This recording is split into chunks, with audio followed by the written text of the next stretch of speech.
Hello students. आज मैं twelfth class के चैप्टर फर्स्ट का सेकंड पार्ट को एक्सप्लेन करने जा रहा हूँ। सॉल्यूशन का सेकंड पार्ट यहाँ पर मैं आपको बताने जा रहा हूँ। पिछले वीडियो में मैंने आपको बताया था कि सॉल्यूशन के कितने टाइप होते हैं, और अब यहाँ पर हम किसी सॉल्यूशन की क्वालिटी के बारे में बात करें, या यूं कहें कि उनके कंसंट्रेशन को हम किस तरीके से एक्सप्रेस कर सकते हैं।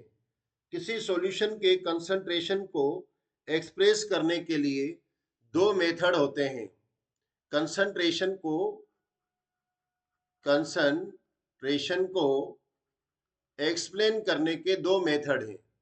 कौन कौन से दो मेथड हैं? एक तो है आपका क्वालिटेटिव मेथड, और दूसरा है क्वांटिटेटिव मेथड। क्वांटिटेटिव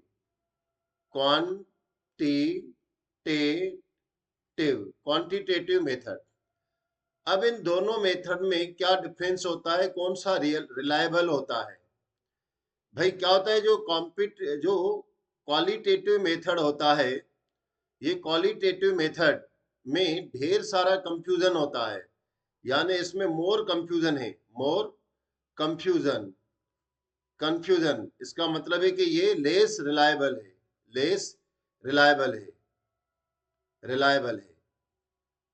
क्यों ऐसा है?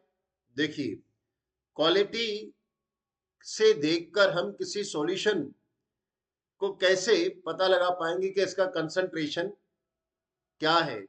इसका मैं एक एग्जांपल दे रहा हूं। जैसे किसी मिल्क मैन से हम मिल्क लेते हैं, बाइंग करते हैं, तो अपनी एक फिंगर को मिल्क में डिप करके अपन पता लगाने की कोशिश करते हैं कि ये जो मिल्क है प्योर है या नहीं है। इसमें अगर हम फार्मर के बारे में बात करें तो वो ज्यादा एक्सपर्ट होता है। जब कोई मिल्कमैन उसको मिल्क सेल करने आता है तो वो फिंगर को ड्रॉप करके और पता लगाता है कि ये प्योर है या नहीं। अब सपोज मानिए कि वो डेली उससे ले रहा होता है, और एक दिन वो फिंगर को डाल के और बोलता है मिल्कमैन को कि भाई इसमें तो पानी मिला हुआ है, ये तो पतला दिखाई दे रहा है। तो मिल्कमैन उसको यह कहता है कि भाई आज बफेलो ने भैंस ने दूध नहीं दिया, इसलिए मैं गाय का दूध ले आया, और भले चाहे दूध वो भैंस का ही वो पानी मिला के आया हो। कहने का मीनिंग यह है कि हम इसमें एक्यूरेसी की बात नहीं कर सकते हैं। इसमें कंफ्यूजन तो होगा। यहाँ पर फार्मर भी फिर कंफ्यूजन में आ गया कि यार हो सकता है कि ये गाय का दूध लेके आया हो।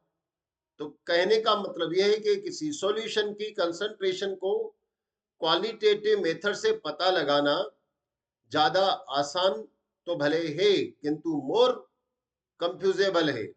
एक्यूरेसी की बात हम इसमें कम करेंगे, ये लेस रिलायबल है। किंतु क्वांटिटेटिव का मतलब होता है कि किसी सॉल्यूशन में सोल्यूट की कितने नंबर, कितनी क्वांटिटी है। यहां पर सोल्यूट की कितनी क्वांटिटी है, क्वांटिटी है, तो सोल्यूट की क्वांटिटी का पता लगाया जाता है। तो इसलिए ये इसमें कंफ्यूजन भी नहीं है और मोर रिलायबल है। ये मोर रिलायबल मेथड है। रिलायबल मेथड है। अब इसमें हम इस क्वालिटेटिव को देखें तो हम कितनी तरीके से हम किसी सॉल्यूशन की कंसंट्रेशन को फाइंड आउट कर सकते हैं।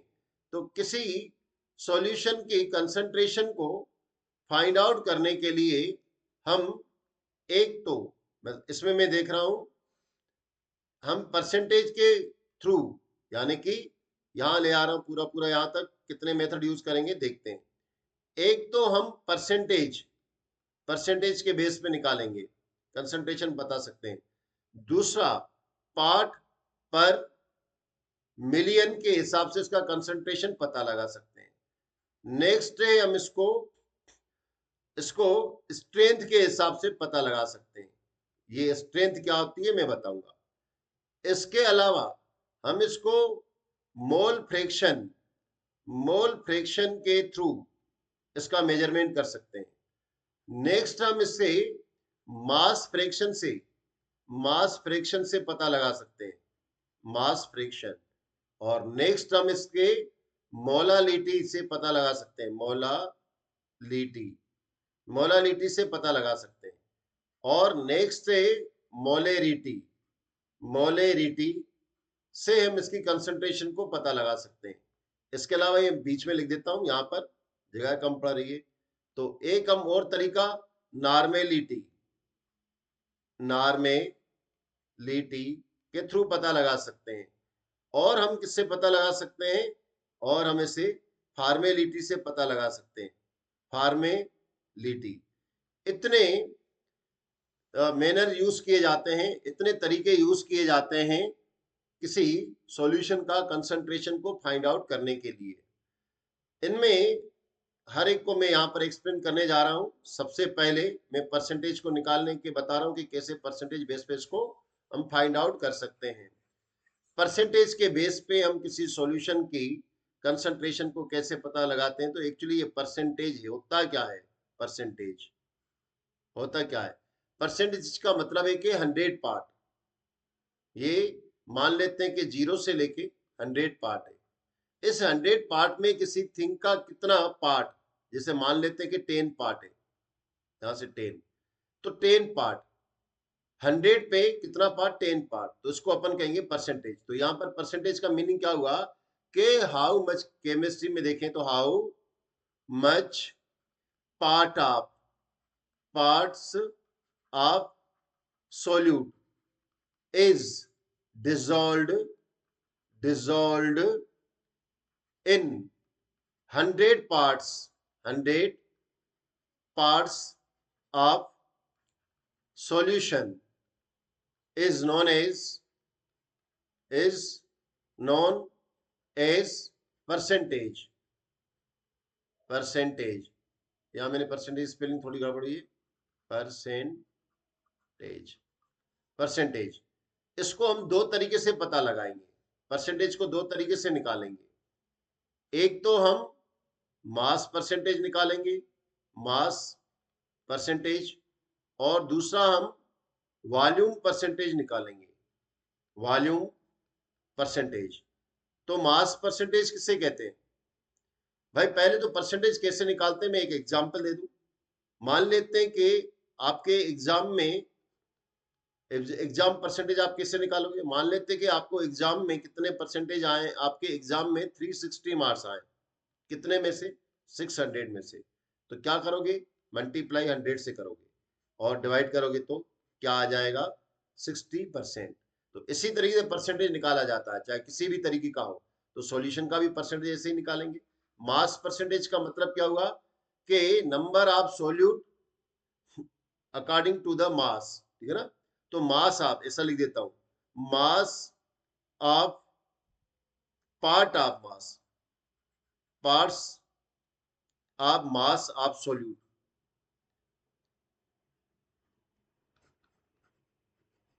Parts of mass of solutes is dissolved, dissolved in 100 parts, 100 parts of mass of solution is known as, is known as mass percentage। इसको अपन मास परसेंटेज कहेंगे। इस मास परसेंटेज को एक एग्जांपल से अपन समझे। मान लेते हैं कि 100, अपन मान लेते हैं कि 20 ग्राम सोल्यूट को डिसॉल्व किया गया है, is dissolved, dissolved in 400 gram of, of solvent, या वाटर कर देते हैं सॉल्वेंट, ठीक है ना, या सॉल्यूशन कर देता हूं मैं तो directly solution. Find out the, find out the mass percentage, mass percentage of solute. तो कैसे निकालेंगे, इसको यहां रब कर दूं,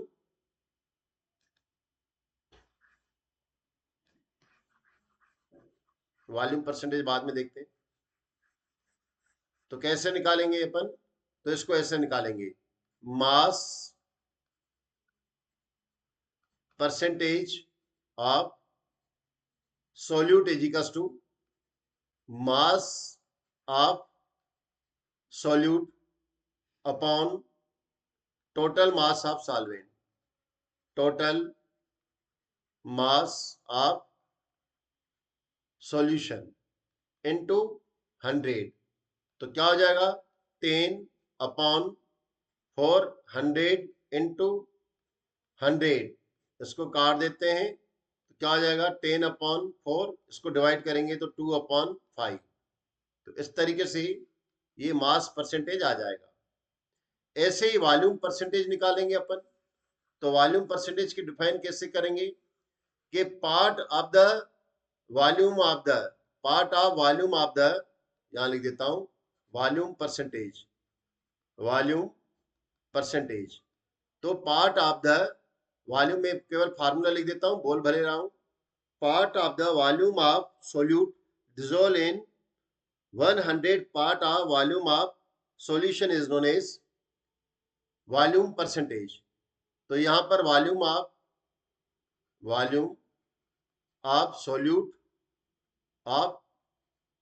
solute upon total volume of solution into 100।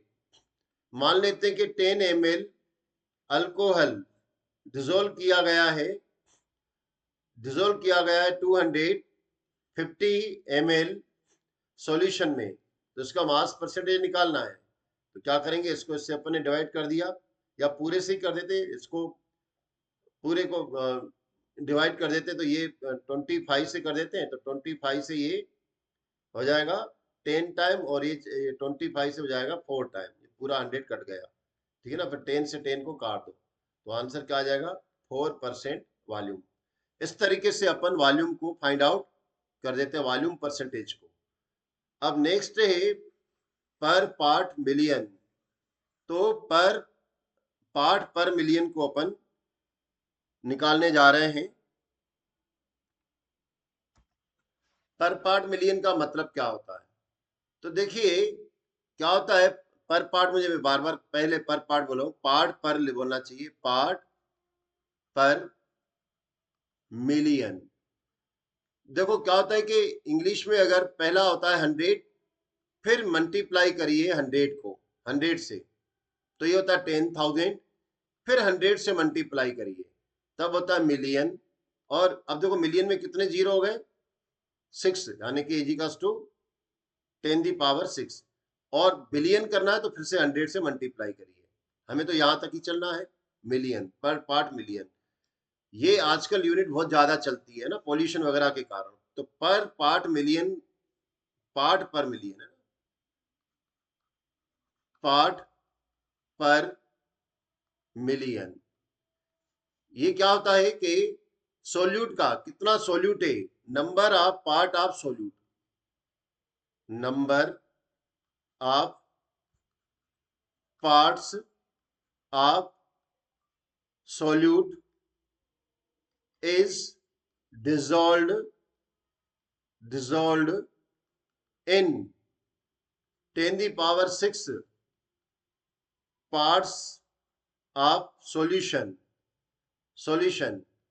then solution is called per part million। तब सॉल्यूशन को हम पर पार्ट मिलियन कहते हैं। अब क्वेश्चन ये होता है कि 1 मिलियन, तो 1 ग्राम में कितने मिलियन होते हैं? मिलीग्राम होते हैं। ठीक है ना? तो अगर पहले तो अपन यूं कहते हैं कि पर पार्ट मिलियन, ठीक है ना, इसको अपन पहले अपन बताएं कि 1 ग्राम में कितने मिलीग्राम होते हैं। तो 1 इसमें होते हैं 1000 मिलीग्राम, यानी कि 1 ग्राम इजिकल्स टू, यहाँ तो थोड़ा मैं ठीक ठाक कर दूं, इजिकल्स टू,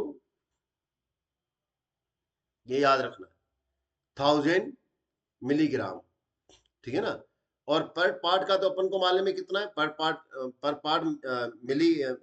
मिलियन 10⁶। इसको थोड़ा याद रखना है ना, कि 1 ग्राम में 1000 मिलीग्राम होता है। अब एक न्यूमेरिकल को अपन देखते हैं, उससे बहुत अच्छी तरह समझ जाएंगे अपन।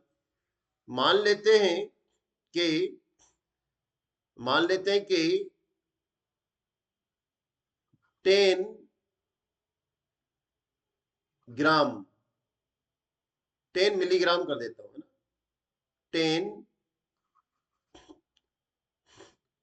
10 milligram benzene C6H6 is dissolved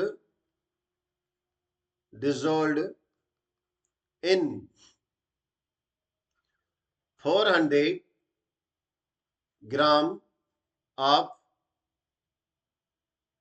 carbon tetrachloride. Find out the concentration in पर पार्ट मिलियन। पर पार्ट मिलियन में कंसंट्रेशन को फाइंड आउट करना है, तो कैसे करेंगे अपन? तो पर पार्ट मिलियन इजिकल्स टू क्या हो जाएगा? मास ऑफ सोल्यूट, ठीक, upon upon total mass of solution, ठीक है ना। तो इंटू 10⁶, ये 10⁶ हो जाएगा, ठीक है ना। अब क्या हो जाएगा, क्योंकि ये सॉल्यूशन है, या अगर अपन सॉल्वेंट में निकाले तो सॉल्वेंट का भी ले सकते हैं ना, यहाँ सॉल्यूशन की जगह सॉल्वेंट भी कर सकते हैं। तो मैं थोड़ा सॉल्वेंट कर दूं, क्योंकि या तो इसको 390 कर देता हूँ तो ये सॉल्यूशन हो जाएगा, ठीक है ना, या तो ऐसा कर देता हूँ तो ताकि काटने में थोड़ा आसान हो जाए, इसलिए ज्यादा और कुछ नहीं है। ऐसा कर देता हूँ मैं, इसको इसकी क्वांटिटी को चेंज कर देता हूँ, ठीक है ना। तो क्या हो जाएगा, ये 390 ग्राम में बोल देता हूँ, ठीक। तो क्या हो जाएगा, per part million equals to mass of solute कितना, 10 ग्राम है, मिलीग्राम है। अब मिलीग्राम को अपन को ग्राम में कन्वर्ट करना है, तो 10⁻³ कर देंगे और ग्राम में। और अपन को जो सॉल्वेंट दिया गया 390 दिया गया है, ठीक है ना। तो यार ऐसा करो, सॉल्वेंट की जगह पर solution dissolve in 300 carbon tetrachloride solution कर देते हैं, सॉल्यूशन कर देता हूँ ना, सॉल्वेंट की जगह ये सॉल्यूशन कर दिया तो 400 ही कर देता हूँ, 400 कर। एक जिगली दिक्कत नहीं है, दिक्कत तो ये है कि अपन डिवाइड करेंगे तो आसानी से डिवाइड हो जाए, नहीं तो टाइम खराब होगा। तो यहाँ पर 400 ग्राम कर दिया, ठीक है ना, इंटू 10⁶, ये पर पार्ट मिलियन हो गया। अब अपन क्या करेंगे, ये 400 इसको और एक जीरो को, या ऐसा करें ये दो जीरो हैं, इसको ऊपर लेके चले जाएं। पहले तो इस जीरो से इस जीरो को कैंसिल कर दो, ये कैंसिल हो गया, बाकी रहा एक जीरो। तो एक जीरो जो रहेगा इसमें से कट जाए, ठीक है ना, एक जीरो से एक जीरो, ये यानी कि ये 5 हो गया। ऐसा करो, चलो ठीक है कर देते हैं। क्या हो जाएगा कि ये हो जाएगा 10⁻³ और ये हो जाएगा 10⁻6 - 4 कर देता हूँ, -1 सॉरी, ये 1 0 है और नीचे 4 को रहने देता हूँ। तो क्या हो जाएगा, 10⁻³ इंटू 10⁵। अब बेस इक्वल होते तो क्या हो जाएगा, अपन 4 बेस इक्वल हो जाते तो क्या हो जाएगा, पावर माइनस हो जाती है ना। यहां से रब कर दो, फिर से समझिएगा न्यूमेरिकल को, मैं थोड़ा क्लियर कर देता हूँ। ये देखो 10⁻³ है और ये 10⁵ है। 5 कैसे हुआ, क्योंकि इस 4 का अपने ये जीरो ऊपर लेके गए, ठीक है ना, तो माइनस हो गया। तो क्या हो जाएगा, अब फिर से करेंगे, 10⁻⁵ -3/4 इजिकल्स टू 10⁻2 इजिकल्स टू 100/4। इसको डिवाइड करेंगे तो क्या आ जाएगा, 25 पर पार्ट मिलियन। इस तरीके से अपन किसी सॉल्यूशन का पर पार्ट मिलियन को अपन निकाल सकते हैं। आप चाहे तो इसका स्क्रीनशॉट ले लें, नहीं तो मैं रब कर रहा हूं। अब पर पार्ट मिलियन के बाद आता है स्ट्रेंथ। स्ट्रेंथ से हम क्या समझते हैं, स्ट्रेंथ यानी क्या, देखो ये वर्ड यूज किया जाता है स्ट्रेंथ, जनरली प्रैक्टिकल में पूछा जाता है स्ट्रेंथ इसकी कितनी है। तो स्ट्रेंथ मतलब क्या होता है कि मास of solute is dissolved in 1 liter of solution is known as strength. इसको अपन स्ट्रेंथ कहते हैं। ठीक, अब स्ट्रेंथ के लिए तो जनरली क्या है, जैसे 100 ग्राम है या 1 लीटर यानी कि 1 मिलीग्राम है, अगर इसमें अपन ने 10 ग्राम या 10 ml किसी सॉल्यूट को डिसोल्व कर दिया तो इसकी स्ट्रेंथ 10 कहलाएगी। इस तरीके से इसको बताना होता है। अब इसके बाद जो आता है वो आएगा मास फ्रैक्शन और मोल फ्रैक्शन, मास फ्रैक्शन। तो ये नेक्स्ट पेज में निकालने जा रहा हूं, इसको हटा रहा हूं। आप चाहें तो इसका भी स्क्रीनशॉट ले सकते हैं। ठीक, नेक्स्ट पेज, ये नेक्स्ट पेज।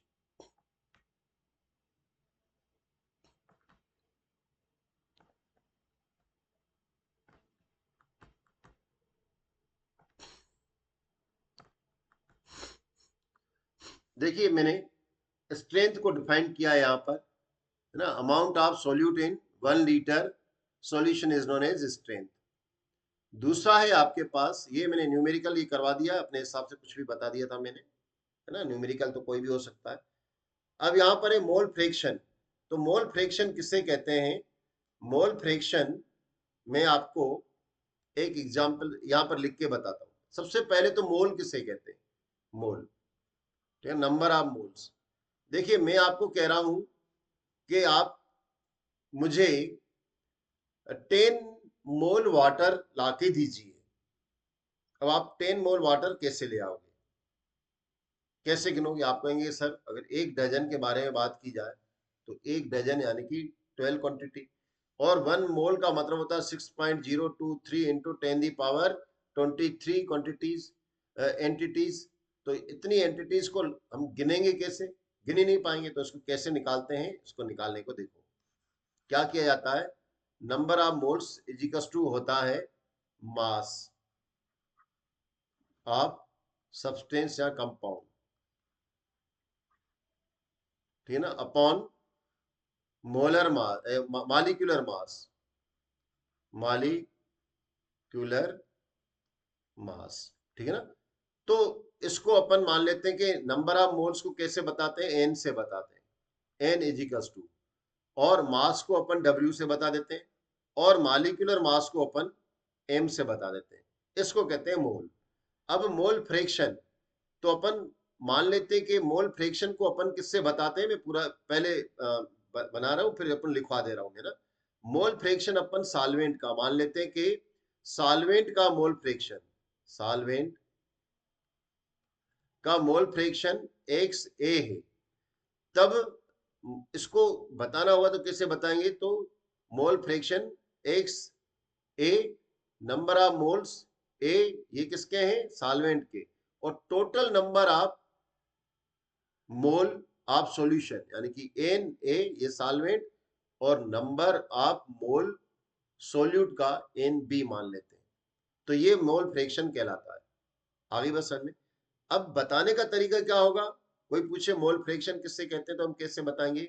हम बताएंगे कि ratio of the number of moles of solute और solvent and total number of moles of solution is known as mole fraction. मैं डेफिनेशन यहाँ पर लिखने जा रहा हूँ, फिर इसको टोटल करके बहुत अच्छी तरीके से इसको करना है, क्योंकि यह आगे बहुत काम में आने वाला है।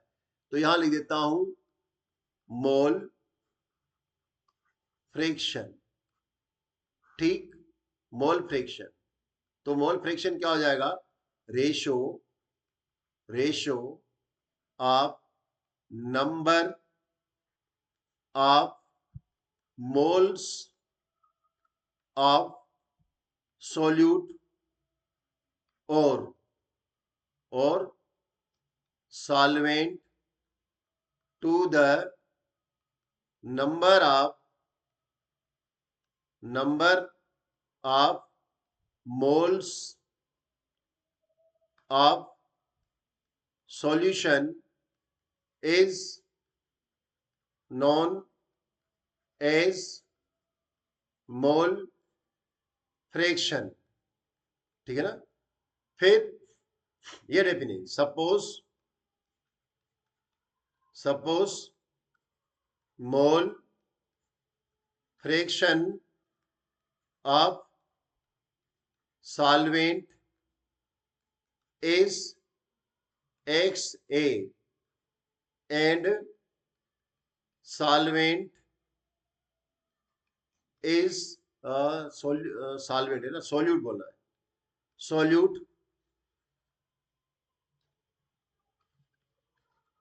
solute is XB। ठीक, तो देन मोल फ्रैक्शन, यहां ऊपर से रब कर रहा हूं ना, आप चाहे तो स्क्रीनशॉट ले सकते हैं। देन मोल फ्रैक्शन आप एंड कर देता हूं अभी, मोल फ्रैक्शन नहीं,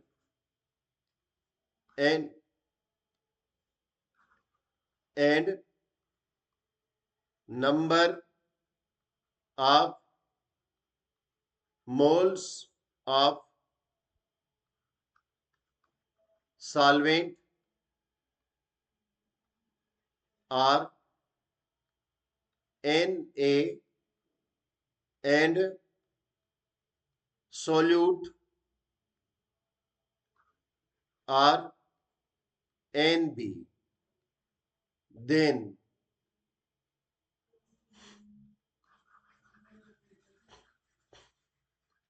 then mole fraction of solvent XA is equals to Na upon Na plus Nb, इसको इक्वेशन फर्स्ट कर देता हूं। मोल fraction of solute X B is equals to NB upon Na plus NB, इसको equation 2 कर देता हूं। ठीक है ना, ये मोल फ्रैक्शन है। अब इक्वेशन को ऐसा किया है तो आगे मैं एक लाइन लिखने जा रहा हूं, उसको इसको एक्सप्लेन करने जा रहा हूं। ठीक है ना, ऊपर से रब कर रहा हूं। तो सम ऑफ मोल फ्रैक्शन क्या होता है, ऑलवेज 1 होता है, उसको प्रूव करने जा रहा हूं। तो sum of mole fraction X A plus X B is equals to, यहां लिखने जा रहा हूं, एन ए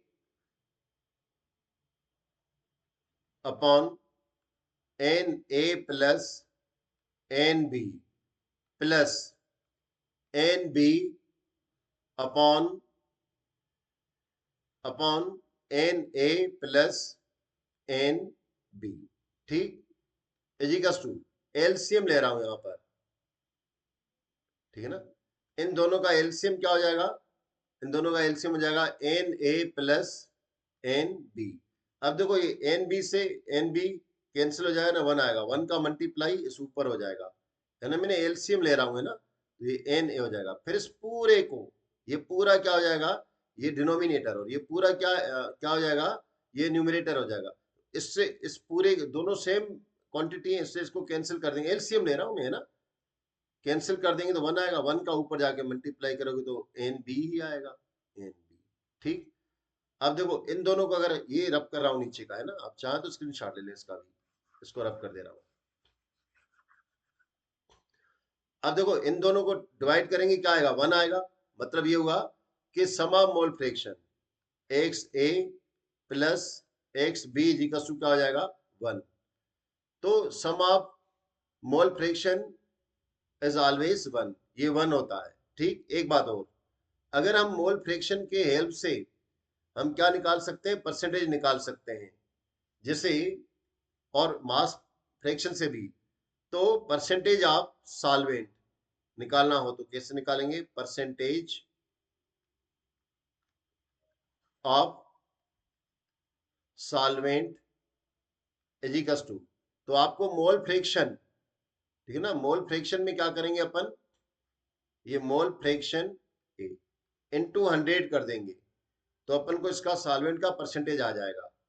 ऐसे ही सोल्यूट का निकालना है, परसेंटेज ऑफ सोल्यूट, तो सोल्यूट के लिए परसेंटेज ऑफ सोल्यूट निकालना चाहें तो क्या हो जाएगा, ये एक्स बी इंटू 100 कर दीजिएगा तो इसका परसेंटेज निकल जाएगा।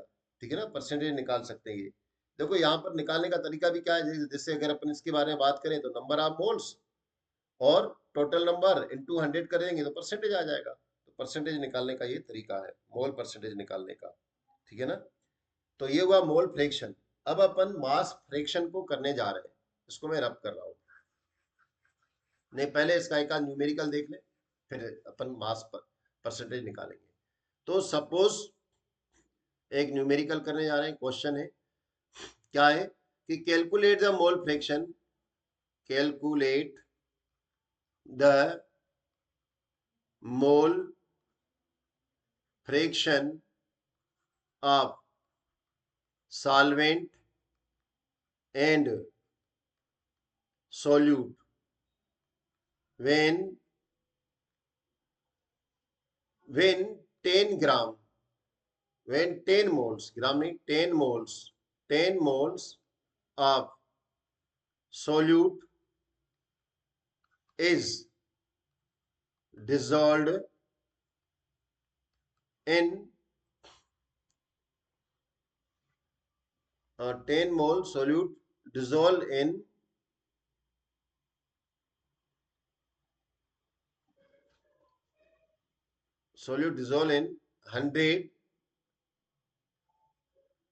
100 को थोड़ा ज्यादा हो जाएगा ना,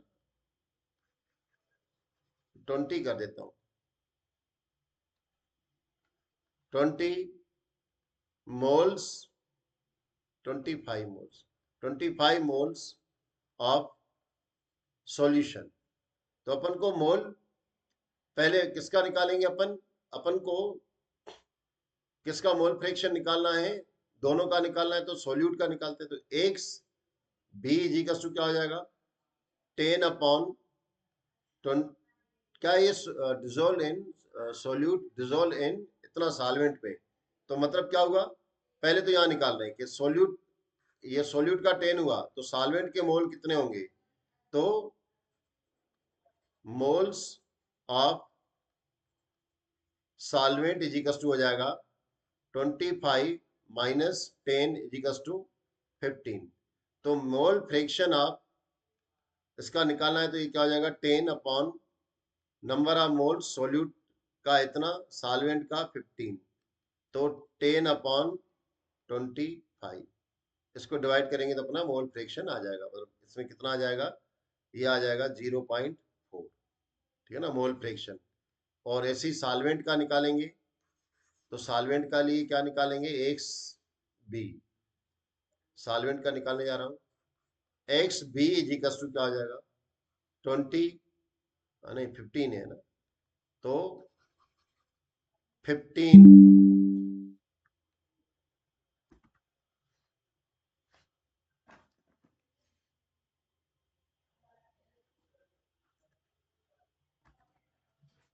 तो क्या हो जाएगा, ये हो जाएगा 15 अपॉन 25। तो इस तरीके से इसको अपन डिवाइड करके पॉइंट में आएगा ये भी। ठीक है ना, पॉइंट में निकाल देते हैं, कैसा है मैं निकाल के बता देता हूँ। 1, ये 15 है, इसको 25 से डिवाइड करेंगे, नहीं जाएगा, पॉइंट लगा के, जीरो लगा के पॉइंट लगा रहा हूँ और ये जीरो ले आ रहा हूँ। तो क्या हो जाएगा, कितनी बार जाएगा, ये जाएगा 6 टाइम। ठीक, तो ये एक्स एक्स ए है ना, सॉल्वेंट का निकालना, एक्स ए इजिकल्स टू 0.6। ठीक, तो इस तरीके से अपन मोल फ्रैक्शन को निकाल सकते हैं। अब मोल फ्रैक्शन के बाद मैं मास फ्रैक्शन निकालने जा रहा हूं। मास फ्रैक्शन क्या होता है उसको देखते हैं अपन। Mass fraction,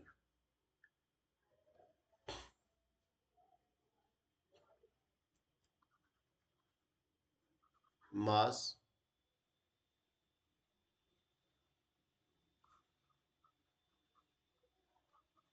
fraction,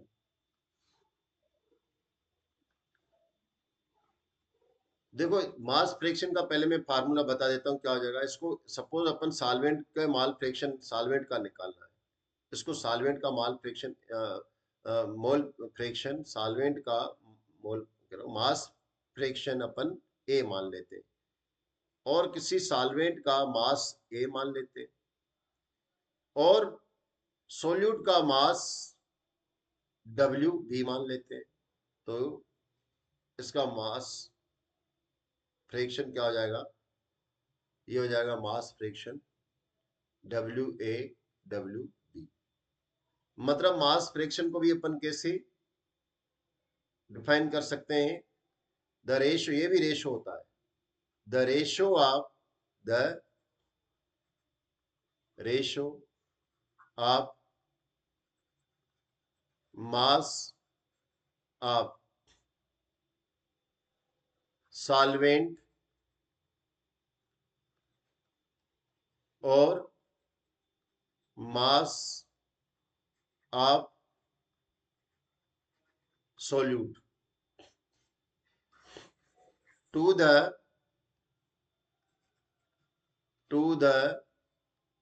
total number total mass of total mass of solution is known as mass fraction। ठीक, अब अपन मान लेते हैं कि सपोज, यहां से लिख देता हूं, suppose mass of solvent is WA and mass of solute is WB, then mass fraction of solvent A is equals to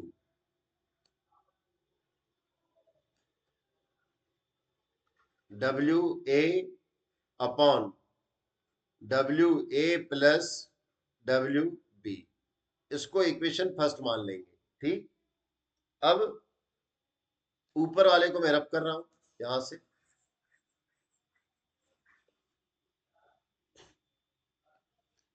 mass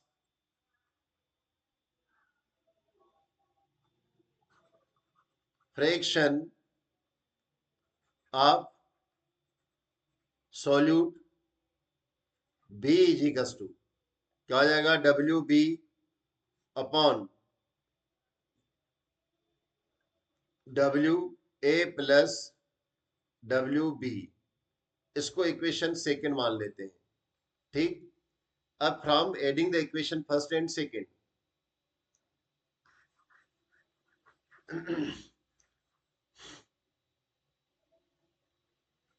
by adding the equation first and second। तो अब देखेंगे इसका भी सम, मतलब मास फ्रैक्शन का सम भी क्या हो जाएगा? 1 के इक्वल हो जाएगा। कैसे? जैसे ये W A upon W A plus W B plus W B upon W A plus W B equals to, LCM ले लेते हैं अपन, तो क्या आएगा? W A plus W B. तो एलसीएम में भी यही आएगा, W A plus W B. तो इसको काटेंगे तो किसके बराबर आएगा? 1 के। इन दोनों को काट देंगे 1 के, तो यानी कि ए प्लस बी इजिकल्स टू 1 हो जाएगा। तो मोल फ्रैक्शन की तरह ही मास फ्रैक्शन का भी सम कितना हो जाएगा? वो 1 के इक्वल होता है। अब एक बात और ध्यान देने की है, वो क्या देने की है इसमें देखो, क्या देने की है कि इनका परसेंटेज निकालना है। तो percentage sorry, percentage of solvent is equal to, क्या करना पड़ेगा, तो इसका जो मास फ्रैक्शन है, तो ए उसको अपन 100 से मल्टीप्लाई कर देंगे, तो मास परसेंटेज आ जाएगा किसका, सॉल्वेंट का। बिल्कुल मोल फ्रैक्शन की तरह ही है, देखो ये भी है ना। और अपन को ये मैंने सॉल्वेंट, तो परसेंटेज ऑफ सोल्यूट निकालना है तो भी यही होगा, तो सोल्यूट का मास फ्रैक्शन इनटू 100 से मल्टीप्लाई करोगे तो सोल्यूट का परसेंटेज आ जाएगा। क्लियर। तो इस तरीके से अपन ने ये 5 पॉइंट तक अपन ने एक्सप्लेन कर दिया, मास फ्रैक्शन और मोल फ्रैक्शन को भी एक्सप्लेन कर दिया। ये वीडियो यहां तक। नेक्स्ट लेक्चर में आपको क्या क्या मिलेगा विथ न्यूमेरिकल, न्यूमेरिकल के साथ साथ नेक्स्ट वीडियो में मैं एक्सप्लेन करूंगा मोला मोलेलिटी मोलालिटी, और दूसरा एक्सप्लेन करूंगा मोलारिटी, बहुत इंपॉर्टेंट टॉपिक में एक, और तीसरा नॉर्मेलिटी, नॉर्मेलिटी, और नेक्स्ट फॉर्मेलिटी, फॉर्मेलिटी। इनको मैं नेक्स्ट वीडियो में एक्सप्लेन करने जा रहा हूं। आप मेरे चैनल को सब्सक्राइब करिए, लाइक करिए, शेयर करिए, और कमेंट्स बॉक्स में कमेंट्स भी करिए। जो भी प्रॉब्लम है मैं आपकी पूरी सॉल्व करने की कोशिश करूंगा। आज के लिए यहाँ तक। Have a nice day.